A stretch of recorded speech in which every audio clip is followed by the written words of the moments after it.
Muy bien, pues si mirasteis un poquito lo que puse en el grupo, visteis que hoy es predicación del Evangelio. Así que os damos la bienvenida a todos a la predicación del Evangelio, a los que nos veis desde casa, a los que estáis aquí. Y a veces podría parecer que no es necesario la predicación del Evangelio a los que ya hemos creído. Pero lo cierto es que nuestra fe, la fe que nos lleva después de haber creído, es la fe en el Evangelio y por lo tanto repasar el Evangelio siempre es conveniente. Así que voy a nombrar ahora 3 grupos de personas, ya sea si estás en uno, en el otro o en el otro. Creo que lo que vamos a ver hoy es relevante.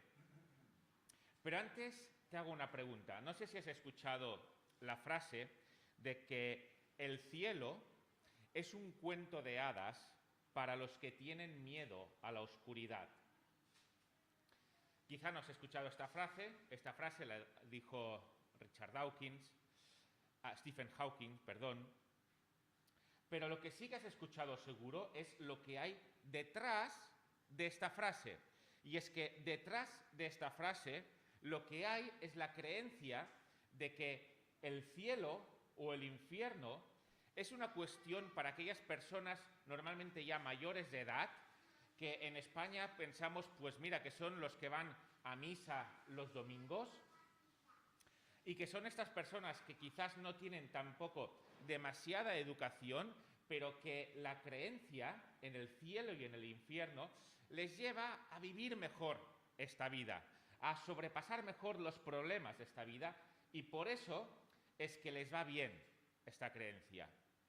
Pero la realidad que hay detrás es que, como dijo Hawkins, el cielo es un cuento de hadas para los que tienen miedo a la oscuridad. Aunque algunos, sin ser demasiado reflexivos, crean, la realidad es esta. Posiblemente hayas escuchado, y ese es el primer grupo de personas, a los que nos están viendo también, hayas escuchado que Dios existe, que existe un cielo y que existe un infierno, y que lo que uno haya hecho en esta vida influencia para saber si irá al cielo o al infierno. Primer grupo de personas.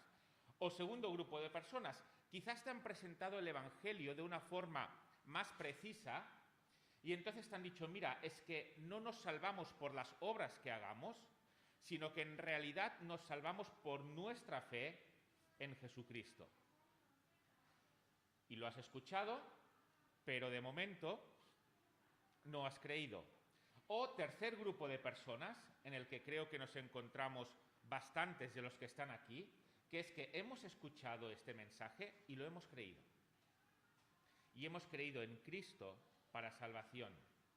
Así que, ya sea que estés en un grupo, o en el otro, este mensaje es para ti. Pablo nos dice en Romanos 14 que todos compareceremos, todos, no los cristianos, sino todos compareceremos ante el tribunal de Cristo, de manera que cada uno de nosotros dará cuenta a Dios de sí. ¿Y qué es lo que el mismo Pablo nos dice en la misma carta sobre lo que significa dar a Dios cuenta de sí? Dice, concluimos pues que el hombre es justificado por la fe en Jesucristo sin las obras de la ley. Si alguien cree este mensaje, no solo lo escucha, sino que si alguien cree de verdad este mensaje, lo lógico es creer. Lo lógico es, además, andar según lo que Dios dice.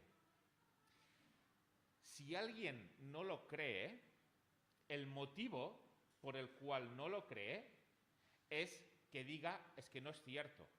Sé que quizás es un mensaje convincente para algunos, pero es que es un mensaje que no es cierto y por lo tanto no me lo creo.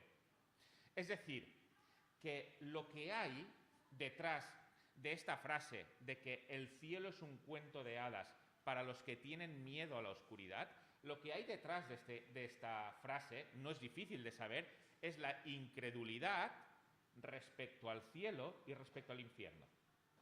No me lo creo, no me creo que esto sea así y por tanto no actúo creyendo en Jesucristo. Si uno piensa así, lo que está pasando es que cree que Dios, si es que existe, no cumple su palabra y no cumplirá su palabra. Porque Dios ha dicho esto, de que todos compareceremos ante su tribunal. Si alguien dice, mira, esto es un cuento de hadas, es porque o no cree que Dios existe, o si existe, es algo que está tan lejos de nosotros que desde luego no va a cumplir lo que Él dice. De hecho, dicho en un refrán, que después os explicaré de dónde sale, pero este refrán dice, pasa día tras día y la visión, o sea, la profecía, la palabra de Dios, no se cumple. Pasan los días y lo que Dios dice no se cumple. Por lo tanto, ¿para qué creer sus advertencias? Si pasan los días y Dios no cumple lo que dice, entonces no merece la pena creerlo. Y esta idea de que Dios habla, pero que lo que Dios dice no se va a cumplir, a veces nos pensamos que es una idea nueva o relativamente nueva, que es una idea que nos ha venido desde que el hombre es científico. Desde la revolución científica hasta la actualidad es que ya no nos hace falta la idea de Dios porque ya entendemos de dónde salen todas las cosas. De manera que las personas científicas, la humanidad que ya tiene conocimiento, ese conocimiento hace que hayamos desplazado a Dios y que no tengamos necesidad de Él. Antes de este conocimiento era normal creer en Dios, era lógico, por eso muchos creían. Pero después de esto, es incluso irracional, no es lógico creer en Dios. ¿Verdad que de alguna forma u otra esto se nos mete en nuestra mente, en nuestro día a día? Pero la realidad es que esto no es así. El hecho de que pensar que Dios habla y lo que Dios dice no se cumple, no es una idea que nos haya venido después de la revolución científica y después de que el hombre haya adquirido conocimiento, ni muchísimo menos. Esta idea de que Dios o no existe o no cumple lo que dice no es nueva. Es una idea que está desde el principio de la humanidad. Y si piensas así, si piensas que Dios no existe y que por tanto no se va a cumplir lo que Él dice, no lo piensas porque estés en una época llena de conocimiento. No lo piensas porque estés en una época en la que haya científicos como Stephen Hawking que dice el cielo es un cuento de hadas. Y ahora por fin en el siglo XX o XXI hemos llegado a esta plenitud del conocimiento y ahora ya tenemos base intelectual para creer así, ni muchísimo menos. Si crees eso, es simplemente porque eso está en tu ADN y en mi ADN. El hecho de rechazar a Dios, el hecho de no obedecer a Dios, el hecho de desafiar a Dios, está en nuestro ADN. No es algo que venga con la revolución científica, ni muchísimo menos.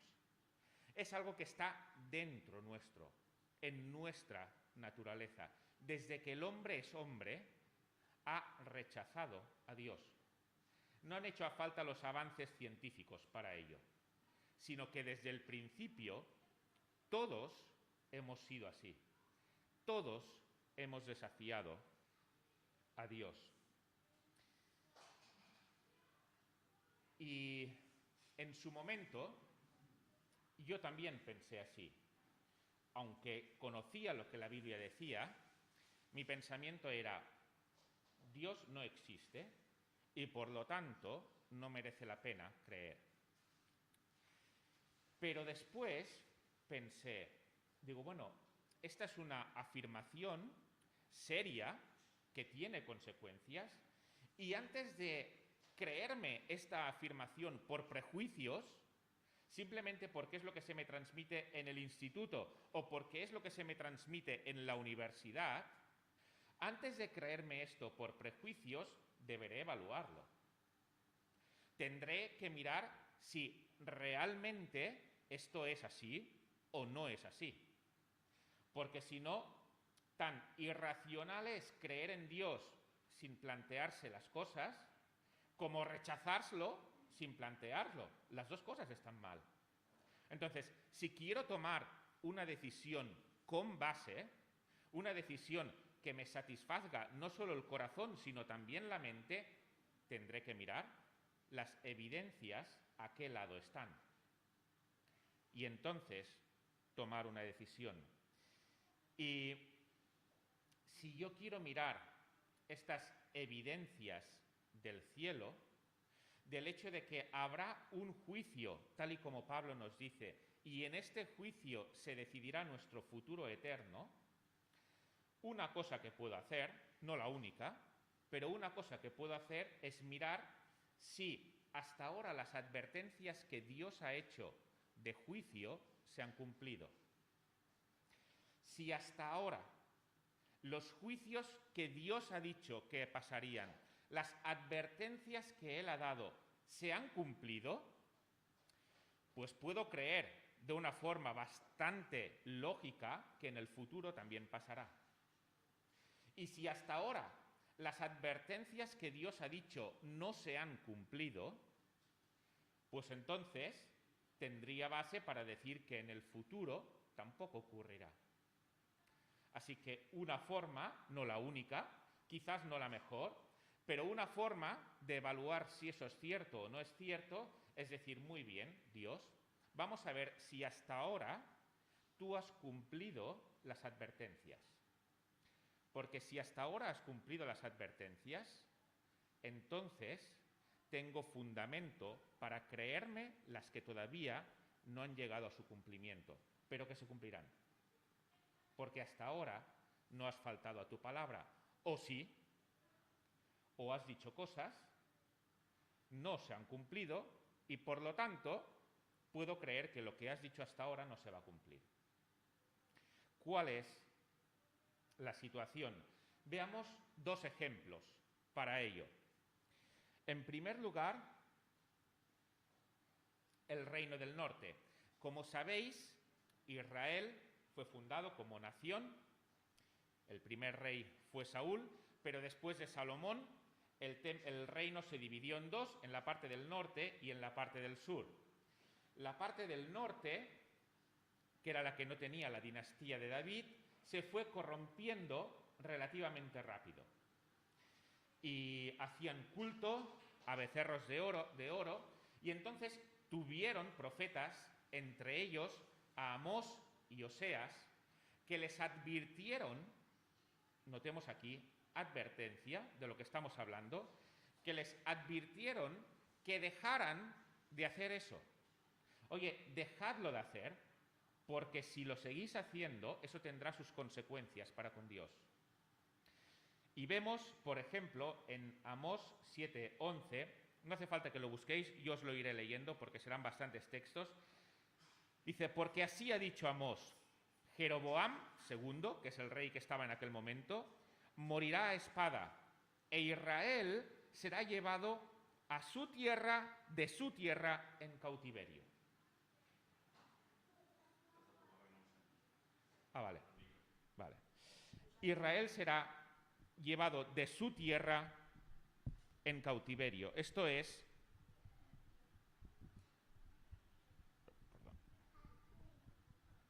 lo que dice Amós.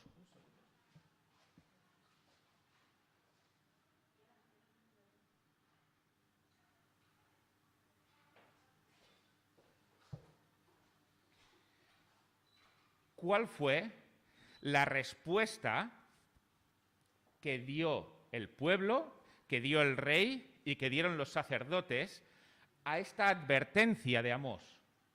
¿Cuál fue la respuesta?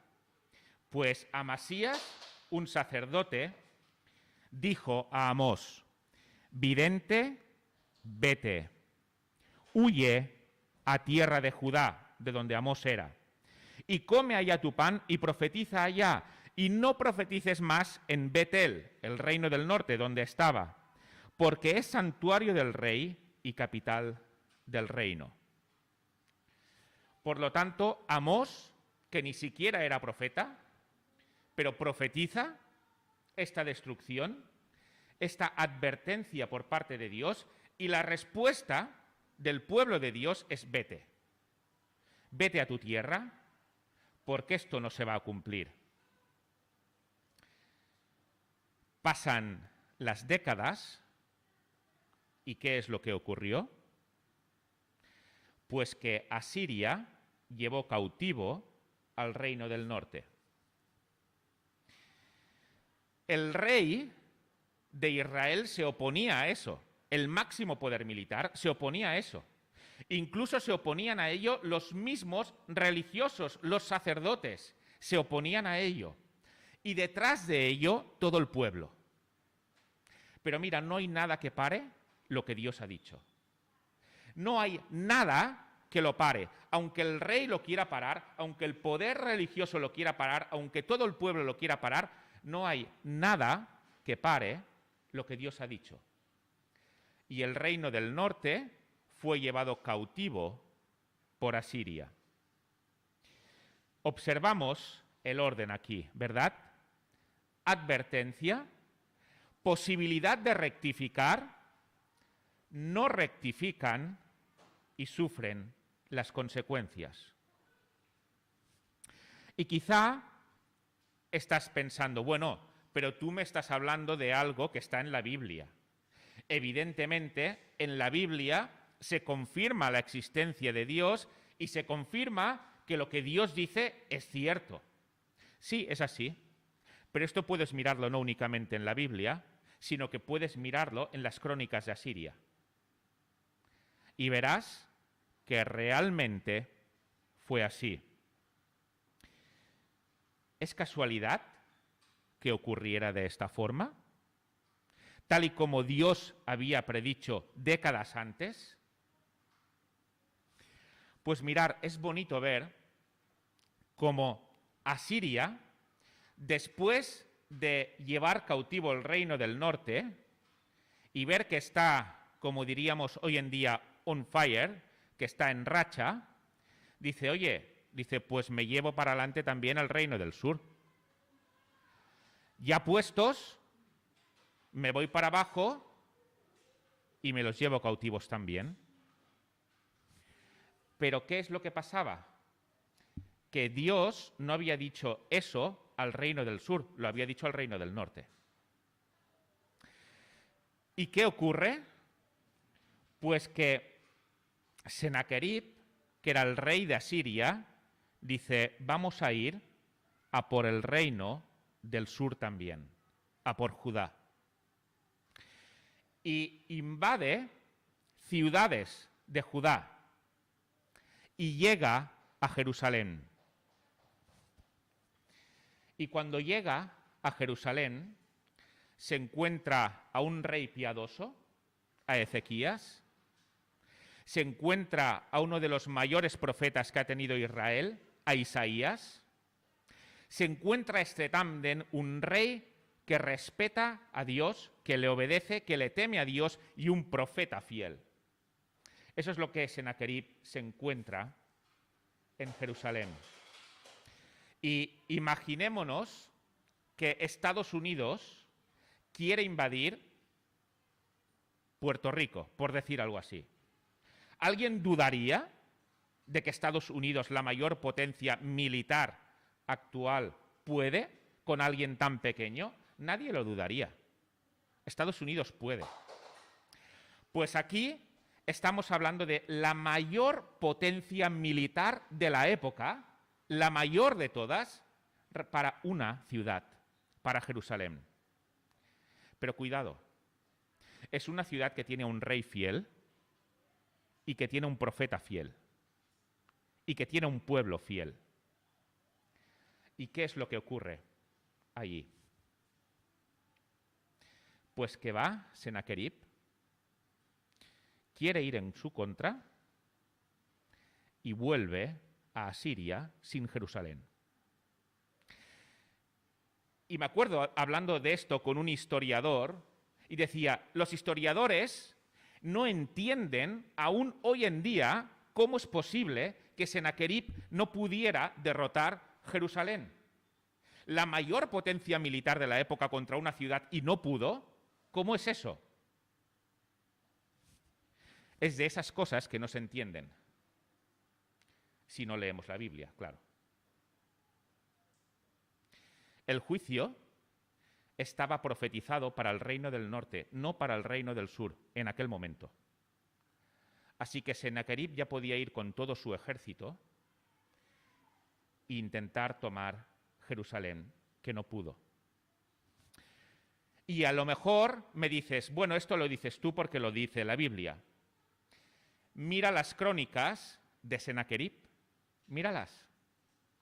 Ahí pone que fue a Jerusalén, que cercó a Jerusalén como a un pájaro, y no pone que fue derrotado, porque los reyes de la antigüedad, salvo los de Israel, nunca narraban sus derrotas, pero que volvió a Asiria. Así que Sennacherib reconoce que fue y que los cercó. No dice que los ganó, tampoco dice que los perdió. Pero, ¿por qué no lo dice? Porque no narraban sus derrotas.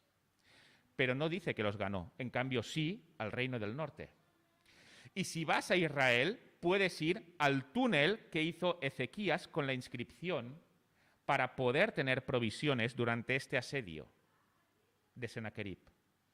Así que no es cuestión únicamente de lo que pone la Biblia, sino que es cuestión de lo que obtenemos a través también de la arqueología, incluso de las crónicas de Asiria. Las cosas tenían que pasar así porque Dios dijo que tenían que ser así.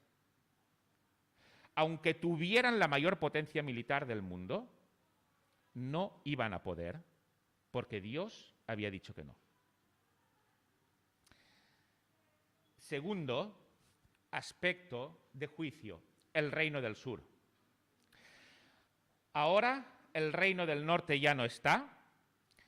Asiria, Sennacherib ha ido a por ellos, pero no ha podido, y ellos siguen viviendo ahí. ¿Y qué es lo que ocurre? Pues que con el tiempo ellos se creen mejores moralmente que sus vecinos, que sus hermanos del norte, y por eso los del norte habían ido al exilio y ellos no. Ellos estaban bien. ¿Y qué es lo que ocurre en estas épocas? Siempre nos corrompemos. Y ellos se corrompieron también. Y a estos que se creían buenos, Jeremías les dice, mirar, van a venir los caldeos, Babilonia, y van a arrasar la ciudad. ¿Por qué? Por vuestra maldad. Pero si somos los buenos, pues va a ocurrir esto. ¿Y qué es lo que le pasó a Jeremías por profetizar fielmente? Que al final tuvo que ir al exilio, a Egipto,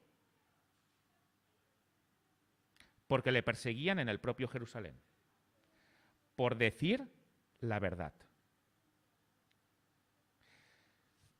Tenemos en ese momento también a Ezequiel. Jeremías estaba en Jerusalén y Ezequiel estaba ya en el exilio, porque Nabucodonosor se había llevado a dos grupos ya al exilio, pero Jerusalén aún estaba en pie. Las murallas estaban intactas, el templo todavía estaba, simplemente muchos estaban ya en el exilio. Y en el exilio, Ezequiel les dice a los que están ahí en el exilio, oye, Nabucodonosor va a destruir la ciudad de Jerusalén y va a destruir el templo. ¿Y cuál fue la respuesta del pueblo a esta advertencia de Ezequiel? Fijaros en qué respuesta, ¿eh? La respuesta es lo que os he estado diciendo hasta ahora como refrán. Ezequiel 12, 22. Pasa día tras día y la visión, la advertencia, no se cumple. Ezequiel estaba profetizando, ¿y qué es lo que veían ellos?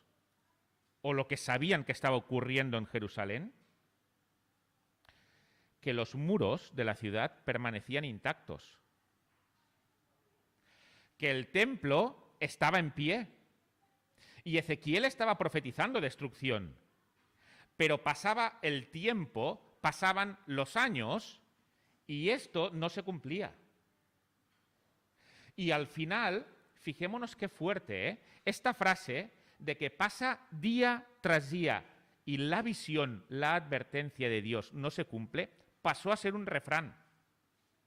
No es que alguien la decía espontáneamente alguna vez, no, es que era un refrán. Y en España sabemos de refranes, ¿verdad?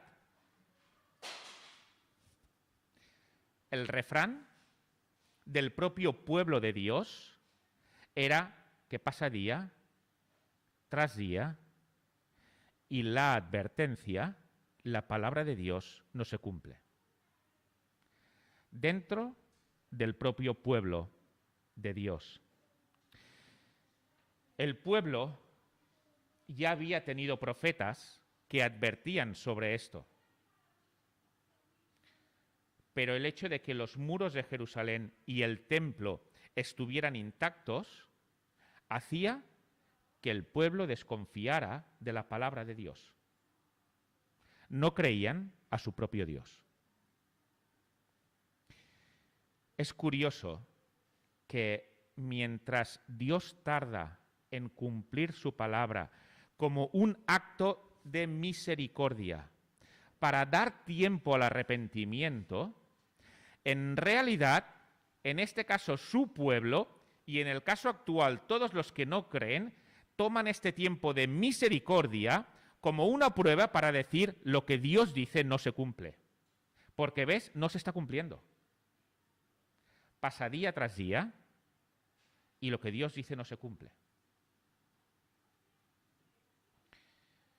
Esta paciencia de Dios, esta oportunidad para creer, la están tomando como una prueba de que Dios habla y no se cumple. Como una prueba de falsedad en las palabras de Dios. Qué fuerte, ¿eh? Esto. Pero así hemos sido nosotros, no nos olvidemos.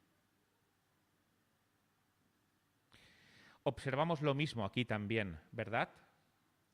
Advertencia, posibilidad de rectificar, no rectifican y sufren las consecuencias. Como sabéis, Jerusalén fue destruida por Nabucodonosor y el templo. Y entonces lloraron. Quizás puedes decirme, como antes, bueno, esto tú lo dices porque está en tu Biblia. Igual que antes, te puedo decir, lee las crónicas de Babilonia. También está. La advertencia de Dios se cumplió. Pedro aplica esta misma idea que estamos viendo ahora a los cristianos en la actualidad. Segunda de Pedro, capítulo 3, versículo 3, dice, sabiendo primero esto, que en los postreros días vendrán burladores, andando según sus propias concupiscencias, fijémonos ahora, y diciendo, ¿dónde está la promesa de su advenimiento? Porque desde el día en que los padres durmieron, todas las cosas permanecen así como desde el principio de la creación. Es exactamente lo mismo. ¿Dónde está? Lo que me estás diciendo no se cumple. Igual que el pueblo de Dios le decía a los profetas y al mismo Dios pasa día tras día y la visión no se cumple. Exactamente lo mismo. Así que si piensas así, si piensas que pasa día tras día y la visión no se cumple, y yo pensaba así. No estoy pensando así porque esté en una era donde el conocimiento se ha expandido. No estoy pensando así porque sea una era donde la ciencia ha desplazado a Dios, ni muchísimo menos. Sino que estoy pensando así, tal y como ya estaba profetizado en el primer siglo, lo está diciendo Pedro, ya estaba profetizado que pensaríamos así, y es más, antes de eso, en el siglo VI, en lo que hemos estado viendo, y en el siglo VIII antes de Cristo, pensaban así también. El propio pueblo de Dios pensaba así también. Y al final, todos pasaron por este juicio. Todos pasaron por estas advertencias, aunque no creyeran en ellas. De manera que pensar así, no creáis que es nada nuevo. No es algo que hayamos inventado en la actualidad, ni muchísimo menos. Es algo que está en nuestro ADN y desde el principio la humanidad rechaza a Dios porque no quiere enfrentar las consecuencias de tener en cuenta a Dios. Desde el principio somos así. He citado dos ejemplos, el reino del norte y el reino del sur, pero podía haber citado muchos más, podía haber citado Noé, podía haber citado también los tiempos de jueces, podía haber citado muchos otros ejemplos en los que hay advertencias, el pueblo no obedece, aunque las oye, no las cree y reciben las consecuencias. En todos los casos, Dios da tiempo para arrepentirse y es paciente para que se salven el máximo número de personas posible. En el reino del norte, aunque como reino no se salvaron, sí hubo familias que del norte pasaron al sur, porque eran piadosas y porque escucharon a los profetas. Y aunque el rey y el sacerdote estaban en contra, ellos tuvieron sensibilidad y se salvaron. Y también en el sur hubo familias piadosas. Y en este caso la manera de salvarse fue estar en el exilio. Dios utilizó a Babilonia para preservar a su pueblo. Y en Babilonia tenía gente fiel, a Ezequiel, por ejemplo, pero también a Daniel y a muchos otros. Aunque como nación desobedecieran a Dios, personas individuales sí le creyeron y sí se salvaron. Este es un ejemplo para nosotros, ¿verdad? Aunque como nación estemos desobedeciendo a Dios, y qué duda nos cabe que es así, porque estamos dejando a banda de Dios en absolutamente todo, aunque como nación estemos dejando de banda a Dios, oremos para que haya familias que sí tengan esa sensibilidad, que sí crean estas advertencias y de esta forma se salven. Es mi oración estar yo entre estas familias y que estéis vosotros entre estas familias, pero no solo nosotros, sino las máximas familias de Santa Coloma y del mundo entero. Que aunque como pueblo nos vayamos a la deriva, como personas individuales y como familias, nos salvemos igual que pasó en este caso. Y esto me llevó a pensar, el hecho de que en el pasado se cumplieran las advertencias de Dios, me hace pensar que en el futuro se van a cumplir.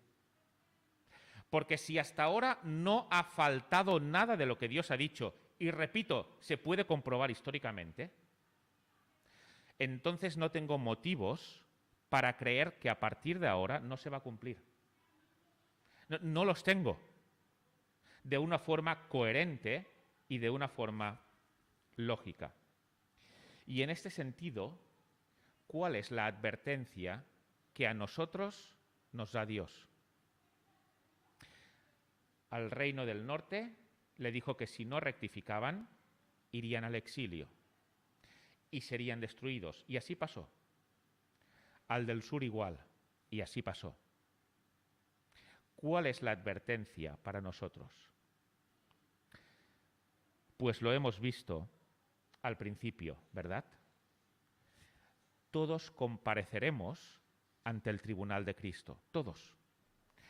Creas en Él o no creas en Él, comparecerás ante el tribunal de Cristo, igual que en la antigüedad, los que no creían en Dios y los que no creían que lo que decía Dios iba a pasar, pasaron por el juicio.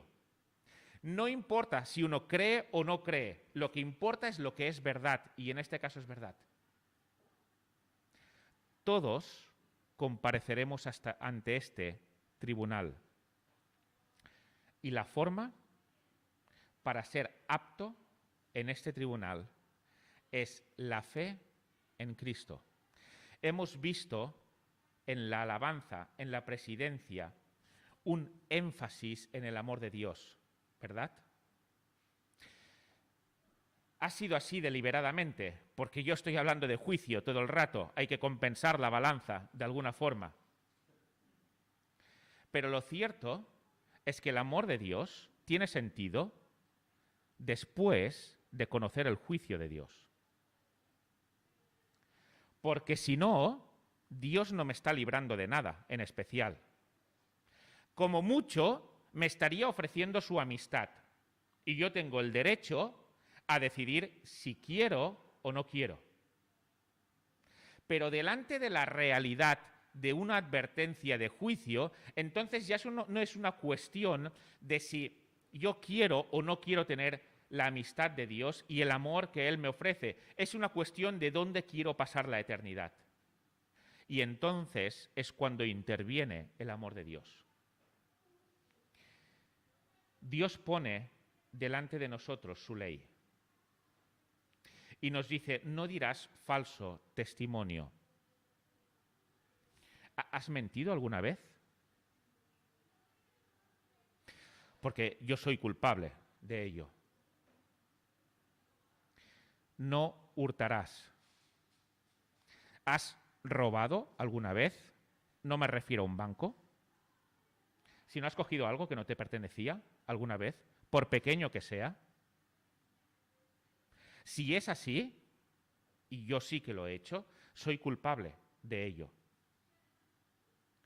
Y no voy a seguir, pero podría mirar el resto de los mandamientos. ¿Qué es lo que me va a pasar cuando esté delante de Dios? Y Dios ponga su ley y ponga mi vida a un lado y mira si coincide. ¿Qué es lo que va a pasar? Ya tengo el veredicto. Ya lo sé. Dios quiere que vaya advertido a este juicio. Y el veredicto es culpable.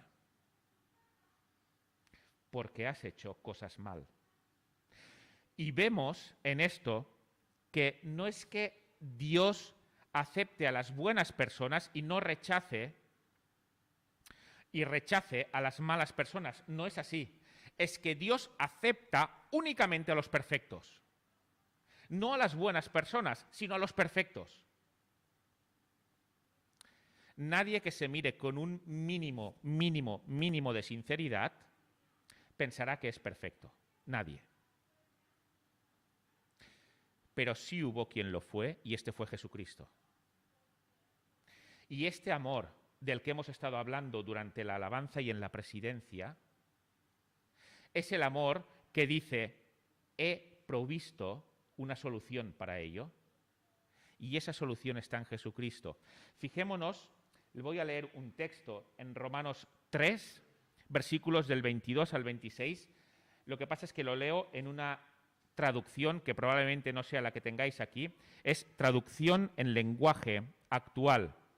Y aquí nos dice, Dios acepta a todos los que creen y confían en Jesucristo, sin importar si son judíos o no lo son.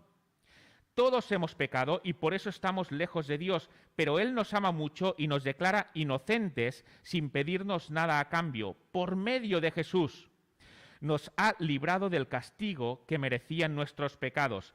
Dios envió a Jesucristo para morir por nosotros. Si confiamos en que Jesús murió por nosotros, Dios nos perdonará. Con esto Dios demuestra que es justo y que gracias a su paciencia ahora nos perdona todo lo malo que antes hicimos. Él es justo y solo acepta a los que confían en Jesús. Es un texto claro, ¿verdad? De una advertencia que se va a cumplir.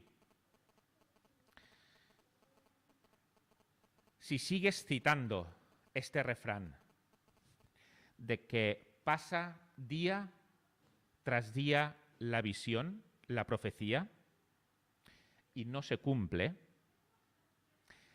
mira el versículo que viene después.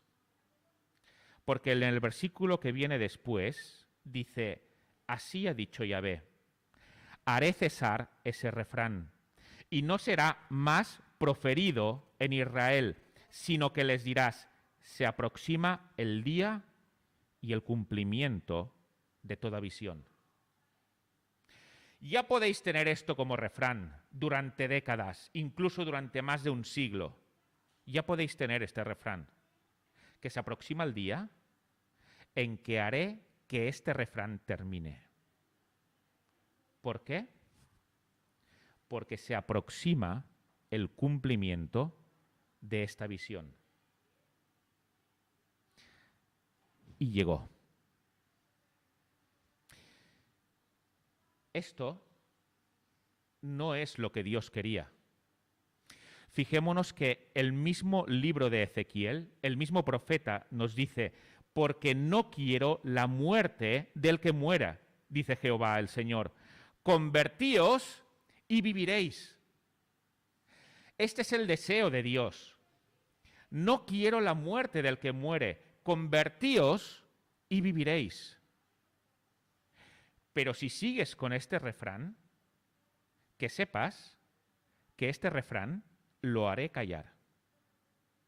Esto dice Dios. Nos dice en Hebreos 3:15, en tanto que se dice hoy, cuando escuchéis su voz, no endurezcáis vuestros corazones como en la rebelión. Y este texto nos recuerda algo que no queremos recordar, pero que es así.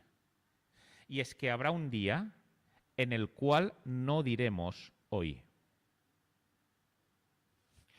Habrá un día en el que tú y yo ya no podremos decir hoy.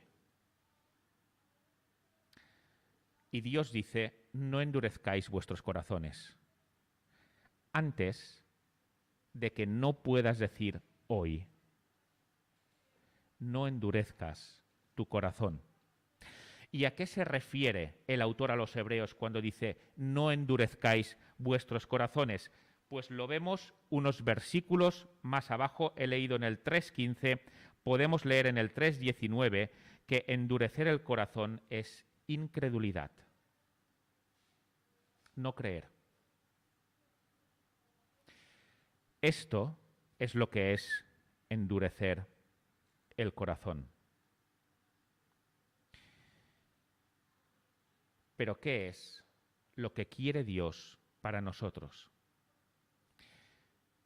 Isaías 55, a partir del versículo 3, el 3, 6 y 7, es un texto increíble y nos dice, inclinad vuestro oído y venid a mí. Escuchad y vuestra alma vivirá. Buscad a Jehová mientras puede ser hallado. Invocadlo mientras está cerca. Deje el malo su camino y el inicuo sus pensamientos y conviértase a Jehová, que se apiadará de él, a nuestro Dios, que es grande en perdonar. Esta es la respuesta de Dios a este juicio. Venid a mí. Debería de ser al revés, ¿verdad? Dios, por favor, ven a nosotros, que estamos perdidos. Debería de ser al revés, pero no es así. Nosotros no decimos a Dios, ven, por favor, ven a nosotros. Es Él quien nos dice, venid a mí. Y vuestra alma vivirá. Esta es la invitación amorosa de Dios al juicio que hemos estado viendo. Al principio os he dicho esta frase de Hawking, ¿verdad? Que el cielo es un cuento de hadas para los que tienen miedo a la oscuridad.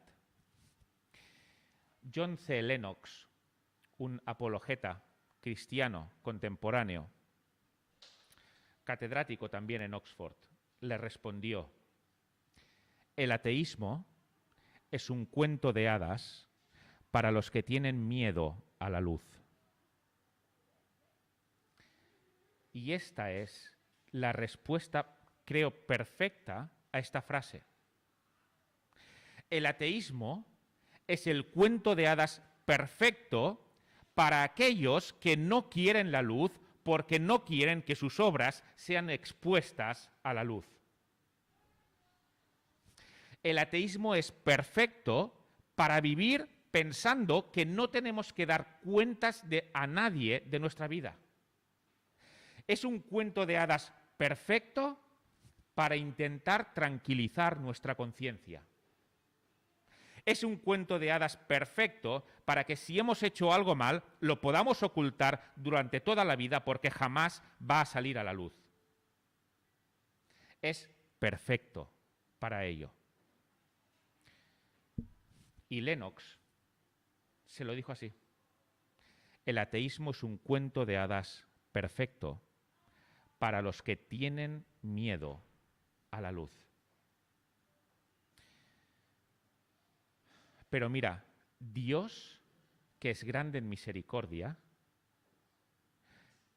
fíjate si es grande, que su luz ilumina tu pecado y mi pecado, y no es que lo veas como tú lo ves, sino que en realidad tu pecado y mi pecado es mucho peor de lo que nos creemos, y a pesar de ello, Él nos dice: venid a mí y vuestra alma vivirá. Porque Jesús ha pagado por todo esto. No hace falta que tengáis miedo a la luz. No hace falta que tengáis miedo a vuestros pecados. No hace falta que tengáis miedo a vuestro pasado. Porque Cristo, que es la luz del mundo, ha pagado por todo esto.